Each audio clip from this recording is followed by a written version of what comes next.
Broadcasting live from the Business RadioX studios in Atlanta, Georgia, it's time for Coach the Coach Radio. Brought to you by the Business RadioX Ambassador Program, the no-cost business development strategy for coaches who want to spend more time serving local business clients and less time selling them. Go to brxambassador.com to learn more. Now, here's your host. Lee Cantor here, another episode of Coach the Coach Radio, and this is going to be a fun one. Today on the show, we have Chris Salem with CRS Group Holdings. Welcome, Chris. Pleasure to be here, Lee. Thanks for having me. Well, I'm excited to learn what you're up to. Tell us about your practice. How you serving folks? Well, it's great. It's been an interesting year and a half, but it's all been great. I've been as an executive coach and a corporate advisor, trainer, also a professional speaker. We work with individuals one-on-one, both personal and professional development, and helping them to scale their brands and businesses simultaneously. And with companies, we really help work in building a winning team where we bring people together to leverage their strengths, offset their weaknesses, build an interdependent work environment where we use a growth mindset and core values as the foundation to bring that engagement at a higher level. And then we facilitate that through active listening, effective communication, and transparent leadership. So this way it leads to not only higher engagement, higher retention, but more efficiency, productivity, and of course, profitability. Now, you used the word interdependent. I'm sure that wasn't an accident. Can you explain to the listeners why that's beneficial? So what interdependent is, it's the opposite of codependent. And unfortunately, in our world, we live in a codependent society, meaning that we are dependent upon certain things or people to get things done. So what that means is that we fail in many ways to accept responsibility for our role in duties into making things more efficient. This can happen at the family level, at a community level, and of course at the business level. What interdependency means is that it's like being independent, where we own our role in duties, whatever that is in your business or your job title or whatever that may be, and you maximize that. At the same token, you are also have a firm understanding of the other person or people you're working with, their roles and duties. You have respect for yourself and theirs, and how you can come together and leverage that at a higher level. So instead of that you are dependent upon someone to just always be doing something for you, you can be the example and be a resource for others to do the same for themselves in their roles and duties. And this creates a higher level of engagement, and this leads to higher productivity and efficiency in any type of business situation. Now, you mentioned earlier about the importance of active listening. Is the level of empathy that is required in order to really kind of see how the other side is benefiting or is feeling about something? How do you help folks with that? Because not everybody's empathy gene is kind of working at the highest level. No, and you're exactly right. Again, it's conditioned, right? We learn from what we learn from our environment. So a lot of these things go back to, when we were children, during our children development years.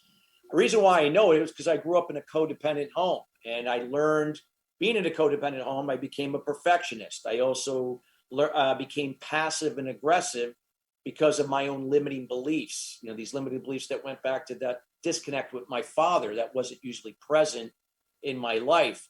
And as a result of that, I went out of my way to please and enable people to do for them constantly, so I would get that validation. So in essence, empathy is something we have to be able to learn over time. And we learn this through others that are being the example and being a resource for us, meaning that they may refer us to watch a webinar, refer us to a certain article or blog. And through our own communication and our behavior, attitude, emotions that we keep in check in our course of action, people observe that just like a child observes their parent behavior and communication.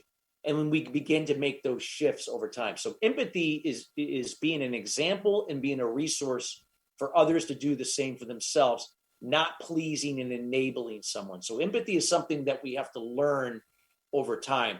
And active listening is the result of really listening to relate and understand, meeting people where they are in their current situations, and be continuously to be that resource and that example to help them shift away from where they're at to a better place where they could be more interdependent, and then repeating that pattern, that cycle to do for others in whatever capacity it is in your organization.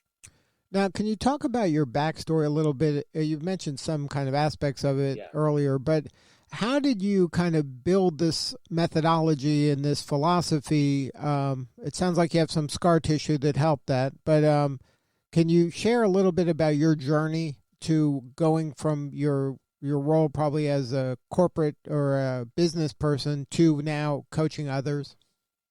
Yeah, I mean, again, everything that I do as a coach and as a trainer and working with companies and business leaders individually, a lot of it goes back to not only my own personal work experience, Lee, but also my experience overcoming limiting beliefs and also being a perfectionist. I wrote an international best-selling book in this particular area called Master Your Inner Critic, Resolve the Root Cause, Create Prosperity. And for me, I struggled for 30 years from operating from someone else's values that were not my own, these core values that were somebody else's. That was my father, because again, I needed his validation. Didn't know that consciously. It was all subconscious. I was also, my mindset was in the past and the future. That was a fixed mindset. I operated from fear. It impacted my confidence level, my level of self-esteem, my ability to make swift decisions, to take calculated risk and follow through with action. And because of that, I was always in this fight or flight state. And as a result, the only way I knew how to escape that over time was through certain addictive behaviors that, also just compounded my issues. And, being that passive aggressive and being a perfectionist didn't help, matters in terms of my relationship. So I constantly repeated this vicious cycle of always being the victim of the expectations tied to outcomes that never came to fruition. So when I began to recognize that no matter what has happened in your life, even things that are beyond your control, it's still our responsibility to own what we can control, to make the changes to improve our own internal well-being. That's going to allow us to be different, to become different, to then do different, and then have better results. I had to change my way of thinking to be. And as a result of that, over time, I was able to shift away from codependent behavior to interdependent behavior and communications. I began to think in the moment rather than the past and the future. It changed the way I was being, to become, to do, and have. And of course, it led me from trusting the process of controlling what I can and what I know in the moment, letting go of anything else that was beyond my control. That was somebody else's communication, emotions, behavior, attitude, and course of action. Anything going on in the world that was happening in my industry, COVID, whatever that may be, and just focusing on what I could control and letting the results be a byproduct of that process. That change of thinking just really changed my entire life around in my business. And I began to see setbacks, challenges, and obstacles as opportunities and blessings to become even more in my business and in my life. These are the things that I took, coupled with my skills and experience in working, in other businesses, that I take into my coaching and my training with organizations and business leaders alike. Now, if you were giving advice to other coaches, how do you kind of explain how you discern between therapy, coaching, consulting? Like, it sounds like there's a lot of gray. There's a little bit of gray. So it comes down to the communication. People, I'm not saying therapy can't help someone, but therapy is saying, okay, this is how you do it. You do this, this, and this. But see, people aren't necessarily going to listen when you tell them how, when, or why to do something. Coaching effective coaching, again, everyone's going to have a different definition of what coaching is. But effective coaching means that you are sharing. You're not telling. You're sharing and empowering the person being coached to draw his or her conclusion, what that means to them in that moment. And they are learning to apply this for themselves over time through you being the example for them and being a resource as well. So it's a process that happens over time. So this is the difference between coaching and therapy in this viewpoint. And coaching is all about empathy and kindness. We're not here to sympathize, to please and enable. We're here to be a resource, be the example, and empowering people to learn to be accountable for where they are to move forward. So that's how I approach my coaching, whether if I'm working with another coach to do that, with developing their process to help their clients, or if I'm working direct with a business leader or an organization, same principles.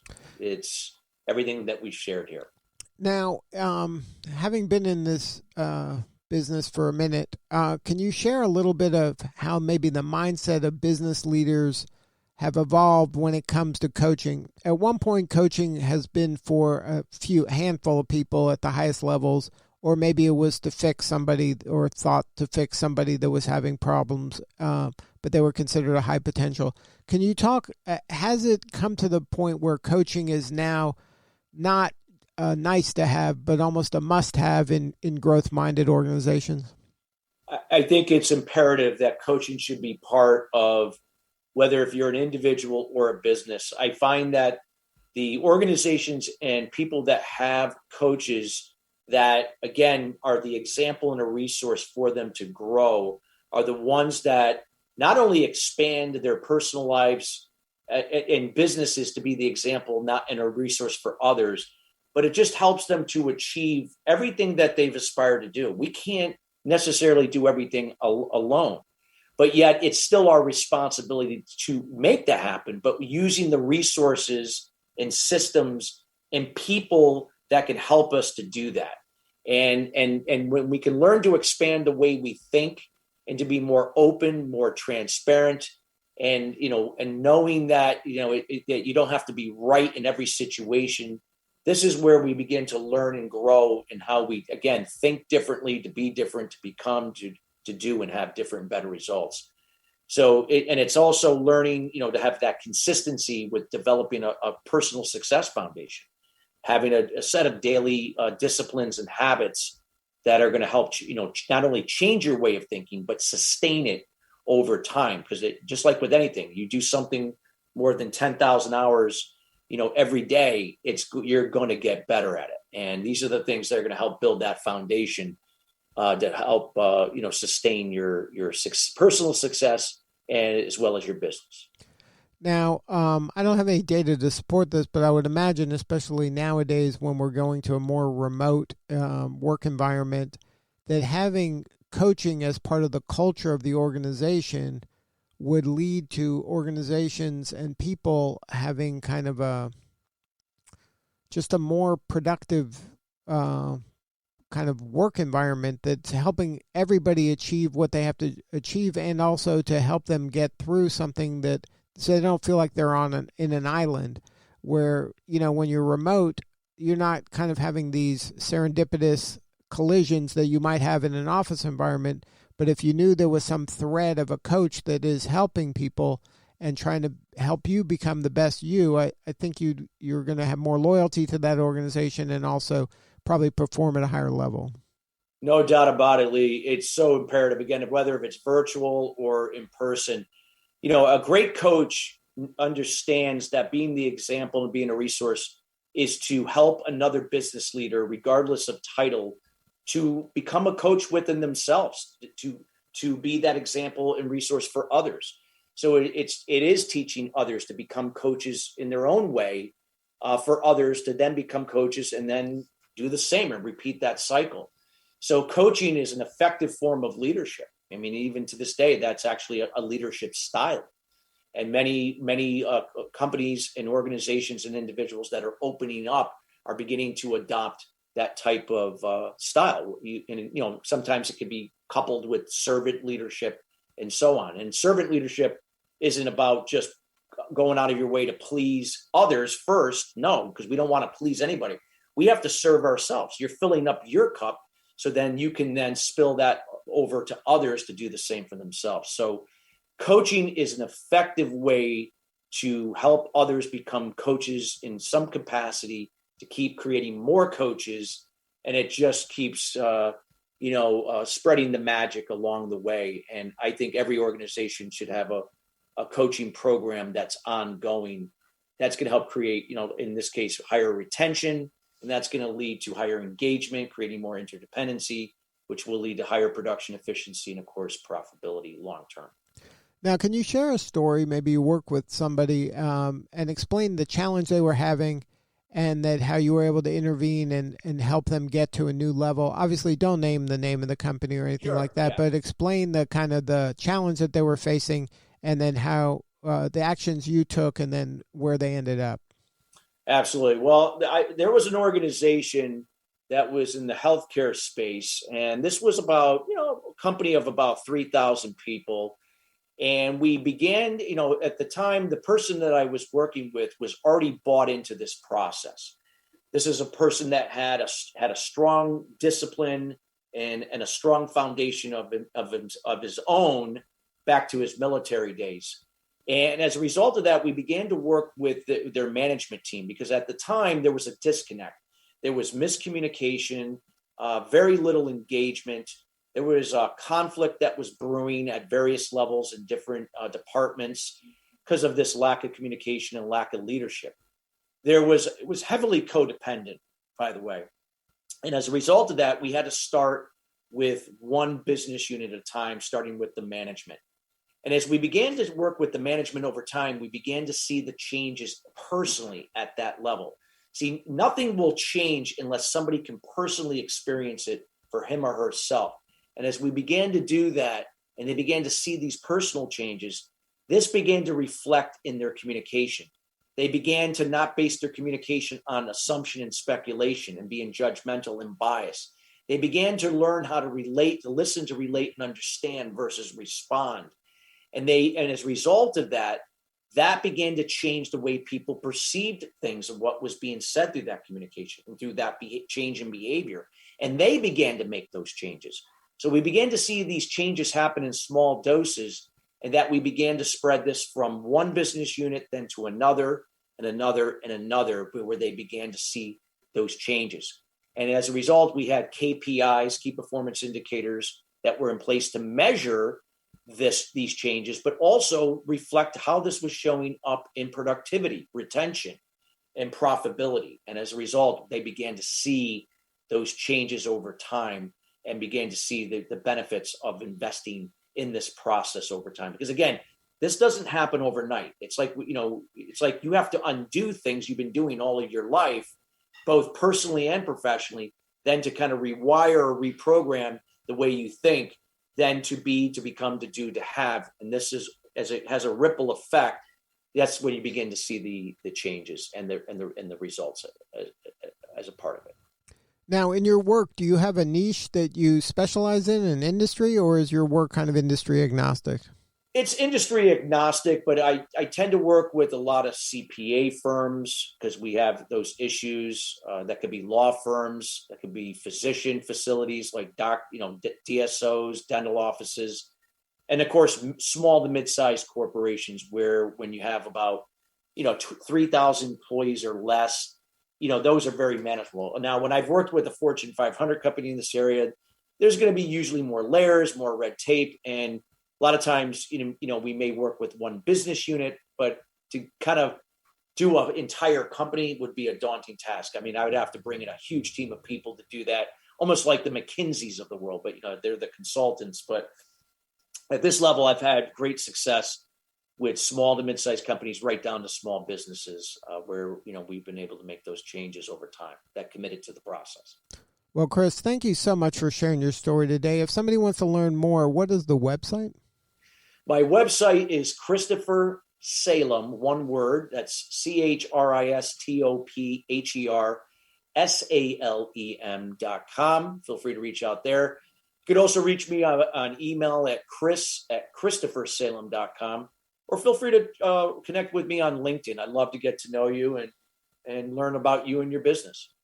Good stuff. Well, thank you again for sharing your story. You're doing important work, and we appreciate you. Thank you so much, Lee, for having me. All right, this is Lee Cantor. We'll see you all next time on Coach the Coach Radio.